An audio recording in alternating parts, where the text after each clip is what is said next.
Hello दोस्तों, welcome back my YouTube channel. मैं हूं ऋषि। तो कैसे हो आप सब? आई होप कि आप सब अच्छे होंगे, मस्त होंगे। तो जैसा कि आप लोग देख रहे होंगे, मैंने आज मॉक टेस्ट स्टार्ट कर दिया है और मैं अभी कोचिंग से आया हूं। तो कोचिंग से आने के बाद अभी ये मेरा सेकंड मॉक है सुपर टेट का। और इससे पहले मैंने एक मॉक दिया था, तो वो मैंने आप लोगों के साथ शेयर किया था। और ये आज सेकेंड मॉक लगा रहा हूँ। और काफ़ी लोगों का जैसे कि क्वेश्चन था कि कहाँ से आप मॉक लगा रहे हैं, तो ये मैं RW ऐप पर लगा रहा हूँ, ठीक है। और वहाँ पे फ्री में रहता है वीकली। तो अगर आप लोग सुपर टेट की तैयारी कर रहे हो और मॉक देना चाहते हैं, अगर आपकी कुछ प्रिपरेशन हो गई है, मतलब कि अगर 20% 25% भी आप लोग तैयारी स्टार्ट किए हुए हो गया होगा, तो आप लोग मॉक टेस्ट देना स्टार्ट कर दीजिए। और मैं भी वही मॉक दे रहा हूँ अभी। तो फाइनली ये मेरा मॉक टेस्ट कंप्लीट हो गया है। और अभी आप देख सकते हैं कि मुझे मॉक देने में वही 1.5 घंटे के आसपास लगता है, उससे भी कम थोड़ा टाइम लगता है। अगर आराम से मैं मॉक दूंगा तो 1.5 घंटे में मॉक टेस्ट कंप्लीट हो जाएगा इसमें, क्योंकि सारी चीज़ें वहीं रहती हैं नॉर्मल से। बस टाइम ज़्यादा लगेगा मैथ्स में लगेगा, क्योंकि 20 क्वेश्चन है। मैथ्स रीजनिंग 25 क्वेश्चन है, तो उसी में टोटल मिला के आधा घंटा लग सकता है। बाकी तो सबको देख के अपना क्लिक करना रहता है। तो ये मेरा मॉक टेस्ट अभी कंप्लीट हो गया, देख सकते हैं। और मेरे ये एक क्वेश्चन जो था वो छूटा हुआ था, तो अभी मुझे दिख गया सबमिट करते टाइम 149 ही दिख रहा था। तो ये मैंने लगा दिया। और बताइएगा कि ये वाला मेरा आंसर सही लगा है कि नहीं, क्योंकि ये दिख रहा था। तो आप लोग बताइएगा जो संविधान संशोधन वाला था वो क्वेश्चन मैंने सही लगाया कि नहीं। तो अभी ये मेरा सबमिट हो रहा है। तो चलिए इसको देखते हैं। और ये मॉक टेस्ट जो है मैं इसको पूरा एनालिसिस करने वाला हूँ और आप लोगों के साथ शेयर करूँगा। तो अभी ये ओपन हो रहा है। तो यहाँ पे देख सकते हैं कि आज 96 नंबर बना है, ठीक है, 96 नंबर। और इससे अगला वाला जो दिया था उसमें मेरा 106 नंबर बना था। तो इसमें मेरा टोटल 10 नंबर कम हो गया है और ये काफ़ी ज़्यादा कम हो गया है।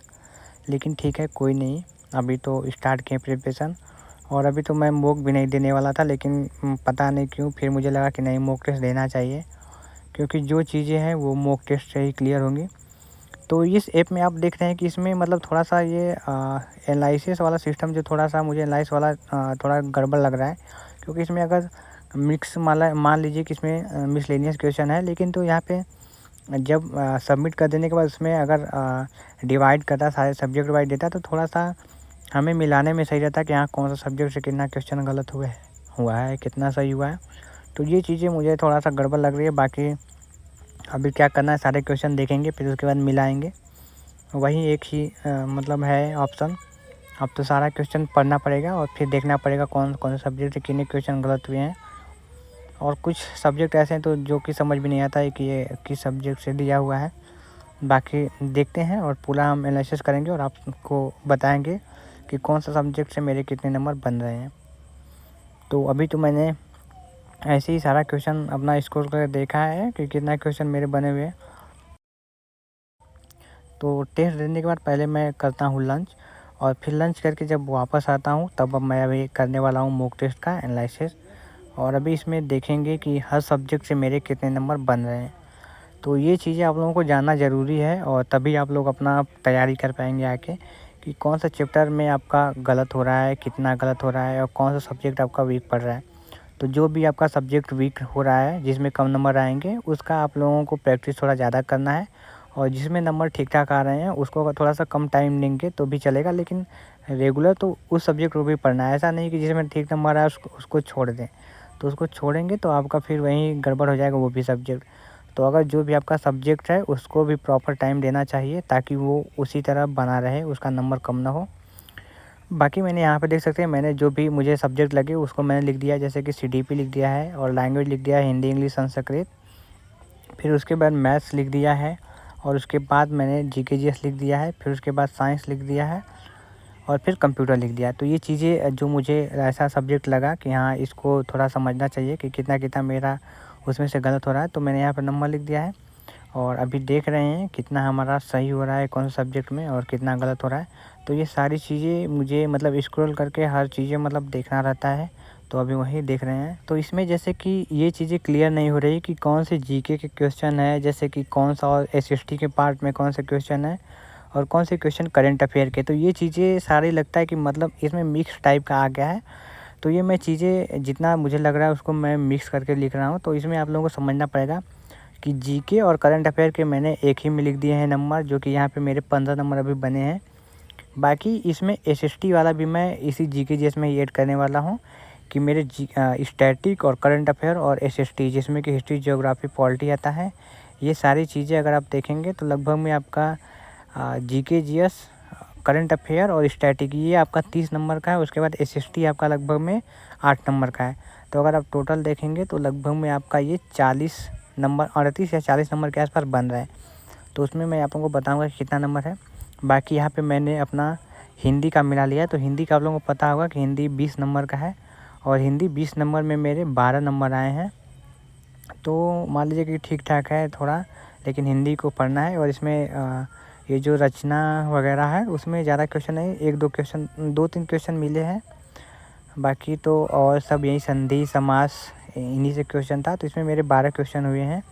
और अभी मेरी हिंदी वीक है तो इसमें थोड़ा फोकस करना है। और अभी देखूंगा जैसे कि अलंकार समास वगैरह ये सब हो गई, ये सब मुझे नहीं आता है, तो उन सब पे फोकस करना है। और फिर मेरा लैंग्वेज यहाँ पे देख सकते हैं कि हिंदी है। तो हिंदी के बाद इंग्लिश, तो इंग्लिश में मेरे 3 नंबर आए हैं सिर्फ। तो आप लोगों को पता होगा कि इंग्लिश में है टोटल 10 नंबर, और इसमें मेरे 3 नंबर आए हैं। तो इंग्लिश ही यहाँ पे अभी तो मुझे दिखा कि सबसे कम नंबर आए हैं। तो इसका मतलब है कि इंग्लिश में मुझे फोकस करना पड़ेगा ज़्यादा। फिर उसके बाद साइंस में मैंने मिलाया है। तो साइंस में मेरे अभी 4 नंबर बने हैं, ठीक है। और साइंस टोटल आपका 10 नंबर का है, और इसमें मेरे 4 नंबर बने हैं। फिर उसके बाद मैंने संस्कृत का काउंट किया है। तो संस्कृत में मेरे 8 नंबर बने हैं। तो जैसा कि आप लोगों को पता होगा कि संस्कृत में टोटल 10 नंबर के क्वेश्चन रहेंगे, और इसमें से मेरे 8 नंबर बने हैं। तो संस्कृत का ठीक ठाक हो गया है। और इसमें ठीक होने का चांस है कि मेरा पैराग्राफ जो था वो सारे पैराग्राफ के क्वेश्चन सही थे, और जो थोड़े थे अव्यय अलंकार ऐसे करके जो थे वो थोड़ा सा ऐसे सोच समझ के मार दिया हूँ। तो संस्कृत में मेरे क्वेश्चन मतलब सही हो गए हैं। बाकी सबसे ख़राब अभी तो इंग्लिश हुआ है। और इसके बाद मैंने एसएसटी का मिलाया। तो एसएसटी के भी मेरे 7 क्वेश्चन बने हैं। तो मेरे टोटल अगर 38 क्वेश्चन में से देखें तो अभी मेरा 22 क्वेश्चन बना है 38 क्वेश्चन में से। ये मेरा जीके जीएस का पूरा कंप्लीट पार्ट है, जिसमें कि मेरे 22 नंबर बने हैं। तो लगभग में ये भी ठीक है। और अभी करंट अफेयर की जैसे मैं उतना मुझे याद नहीं है, अभी नहीं पढ़ा हूँ। पुरस्कार वगैरह अभी खेल खिलाड़ी जो भी नए खेल वगैरह हुए हैं, तो वो चीज़ थोड़ा करंट अफेयर का अगर रिवीजन थोड़ा अच्छे से हो जाएगा तो फिर इसमें जीके जीएस में मार्क बढ़ जाएंगे। तो इसका अभी उतना लोड नहीं लेना है। और अभी तो मैं करंट अफेयर जैसे स्टार्ट किया हूँ तो धीरे धीरे रेगुलर करता जाऊँगा, तो करंट अफेयर अच्छा हो जाएगा, ये मुझे पता है। बाकी और आगे का सब्जेक्ट अभी बचा है, सीडीपी बचा है, मैथ्स बचा है, रीजनिंग बचा है, कंप्यूटर बचा है। तो इन सबों को देखते हैं। और ये जो कि अभी पर्यावरण, जैसा कि आप लोगों को पता होगा कि पर्यावरण और एसएसटी ये दोनों 10 नंबर के हैं। तो उसमें मैंने जब 2019-18 का पेपर एनालाइज़ किया था तो उसमें मुझे एसएसटी से ही 7-8 क्वेश्चन मिल गए थे। तो मुझे लगता है कि ईवीएस का जो पार्ट है उसमें से 2-3 क्वेश्चन ही पूछता है। तो वो मैंने ईवीएस का जो पार्ट है वो मैंने सीडीपी में ही काउंट कर लिया है। तो मेरा सीडीपी में टोटल 20 नंबर बचे हैं। और ऐसे प्रॉपर नोटिफिकेशन में जो दिया गया सिलेबस उसमें तो सीडीपी 20 नंबर का है। लेकिन इसमें जो मैं पेपर एनालिसिस अभी कर रहा हूँ मॉक टेस्ट, इसमें मुझे ईवीएस का उतना समझ में नहीं आ रहा है कि ईवीएस का कौन सा क्वेश्चन है, क्योंकि वो सीडीपी में ही मिल जाते हैं। और सीडीपी में भी इन्वायरमेंट से क्वेश्चन ऐसे रहते ही हैं, और बाकी इन्वायरमेंट से जो क्वेश्चन करंट अफेयर में भी आ जाते हैं, जियोग्राफी में भी आ जाते हैं। तो ये थोड़ा सा मुझे उतना समझ में नहीं आ रहा है। तो इसीलिए मैंने टोटल क्वेश्चन यहाँ पे सीडीपी का समझ के 20 क्वेश्चन वहाँ पे कर दिया है, ठीक है। और अभी मैंने मैथ्स का देख लिया है। तो मैथ्स में मेरे 19 क्वेश्चन बने हैं, जो कि मैथ्स का 20 नंबर का आता है पेपर। 20 नंबर में से मेरे 19 बने हैं। एक क्वेश्चन मेरा गलत हुआ है, वो मुझे याद है। उसमें वो लैंग्वेज वाला क्वेश्चन पूछ दिया था कि जैसे कि दे दिया था कि 3 चीज़, जैसे कि आयत दिया था, चतुर्भुज दिया था और समचतुर्भुज दिया था, उसके बाद एक पतंग दिया था। तो उसमें पूछा था कि इसमें कौन सा अलग है। तो ये मैंने मारा था आयत नहीं, मैंने पतंग को शायद मारा था। तो ये वाला मेरा गलत हुआ है।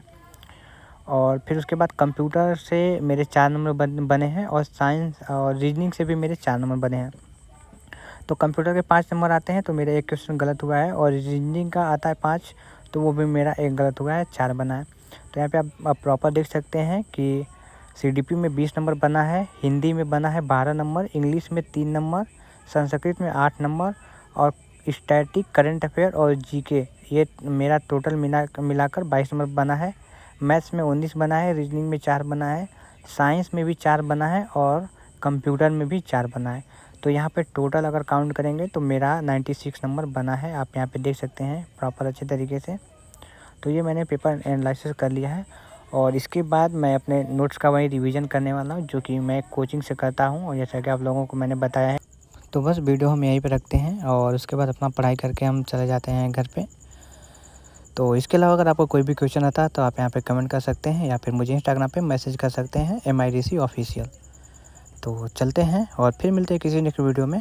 Thank you.